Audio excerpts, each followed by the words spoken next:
धनंजय मुंडेंच्या राजीनाम्याच्या मागणीवरून पहिला दिवस गाजला। अधिवेशनाच्या पहिल्याच दिवशी मुंडेंच्या विरोधात विरोधक आक्रमक। कामकाज संपल्यानंतर मुंडेंकडून फडणवीस आणि बावनकुळे यांची भेट। विधान भवन परिसरात सरकारच्या विरोधात विरोधकांचं आंदोलन।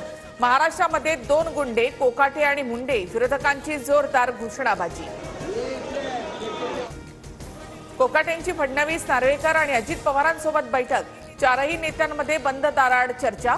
वेळ मिळेल तेव्हा माझी भूमिका मांडेन। बैठकीनंतर कोकाटेंची प्रतिक्रिया। विधान परिषदेत कोकाटेंच्या राजीनाम्यासाठी विरोधक आक्रमक, तर कोर्टाच्या आदेशानंतर राज्यपाल कोकाटेंबाबत निर्णय घेतील। मुख्यमंत्री देवेंद्र फडणवीसांची सभागृहात माहिती। हातात बेड्या घालून जितेंद्र आव्हाड विधान भवनात। मूलभूत अधिकार शाबूत ठेवण्यासाठी हातात बेड्या। आव्हाडांची माहिती, तर आव्हाड नौटंकी करतायत, गुलाबराव पाटलांची टीका। विधान परिषदेच्या विरोधी पक्षनेते पदावर काँग्रेसचा दावा। काँग्रेसकडून सतेज पाटलांचं नाव चर्चेत। अंबादास दानवेंच्या दालनामध्ये हालचालींना वेग। महाविकास आघाडीमधील विरोधी पक्षनेते पदाचा तिढा सुटला। विधानसभेचं विरोधी पक्षनेतेपद ठाकरेंच्या शिवसेनेला, तर विधान परिषदेचं काँग्रेसला। नाना पटोले यांची माहिती।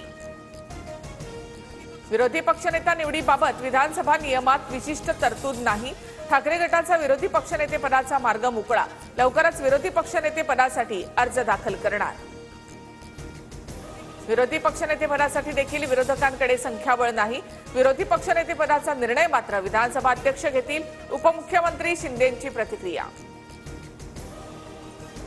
विधान परिषदेच्या रिक्त जागांसाठी निवडणूक जाहीर। 27 तारखेला विधान परिषदेच्या 5 जागांसाठी मतदान।